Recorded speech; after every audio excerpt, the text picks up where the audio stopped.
there's certainly nothing more frustrating if this match goes down to the wire where those 2 pins could have helped that team. So here's Chris Lutz he has an opportunity here, working off of the spare and the 6. Can put 20 pins in that frame, and he goes high and another split. You know, it must be the effect. I'm not sure if it's a factor on TV, the fact they've had to wait, about an hour for understandable reasons. Maybe they're just a little bit rusty right now because these teams, during all the competition that's gone on all day, have just been absolutely nailing everything. Both teams with splits here. He's going to try to just get the 2. Gave it a good shot. Nice effort. So gets 2 there, and that'll give them 116 in the 7th.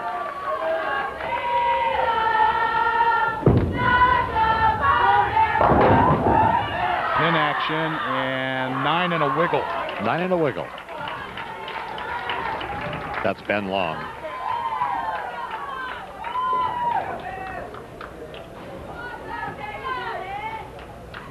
And he puts down his strike ball, picks up his plastic ball to convert to spare.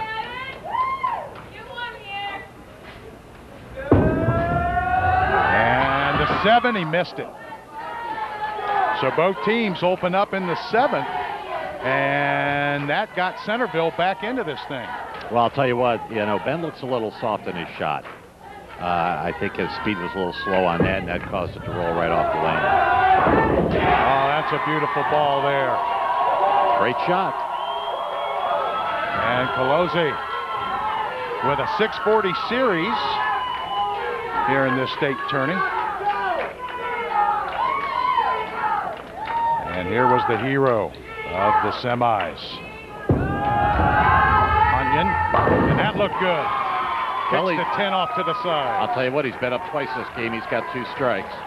Struck in the 3rd, now a strike here in the 8th as you look, and then that kiss right off of that 10 pin, able to knock it down.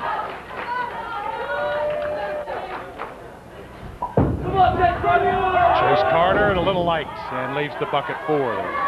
Yeah, it just didn't react the way he wanted it to. He wanted the break point to occur just a bit sooner, but he's shooting at that bucket, and he's pretty skilled, so hopefully he should be able to pick that up. Both teams with strikes in the 8th. Wants to put 20 more and make it 136 if he can spare here. Missed it. That's why that's a very tough shot. He made a pretty good shot. It just moved on him early. He chopped it off, and that's an open for Stebbins and an opening for Centerville.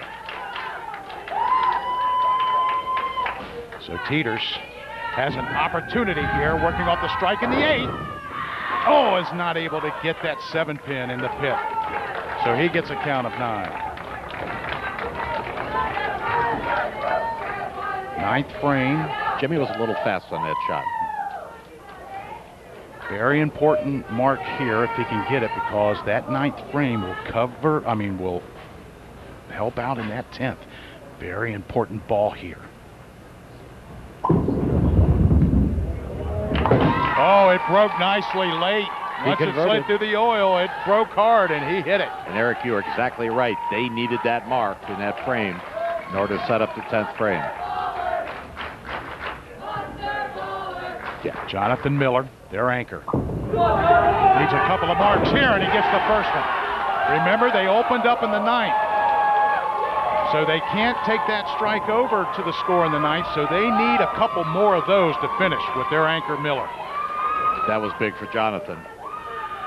He is a closer, as they say. He put it exactly where he needed to.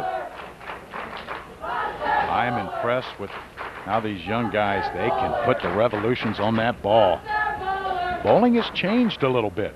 Nice series of 694. Let's see if he can double. And he does. Jonathan has opened up the lane in the middle. His ball was a little bit light, but he's just increased his area where he can play.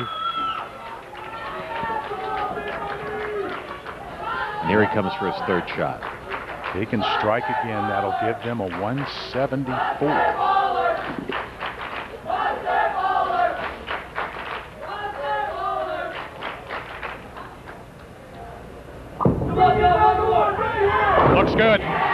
Turkey in the 10th, 174 for Stebbins.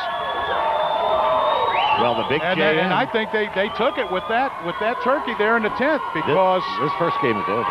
Yeah, Centerville can't win this first one. The best they can do, 161. And I'll tell you what, that 174 is one of the lowest games that Stebbins has rolled all day, showing I guess there are some nerves here as well as a fresh pair of lanes that they're bowling on. They'll make their adjustments coming up for the second game for sure. Robbie Zengel with 9 can give his team 150, spare and a strike here. But the first game already belongs to Stebbins.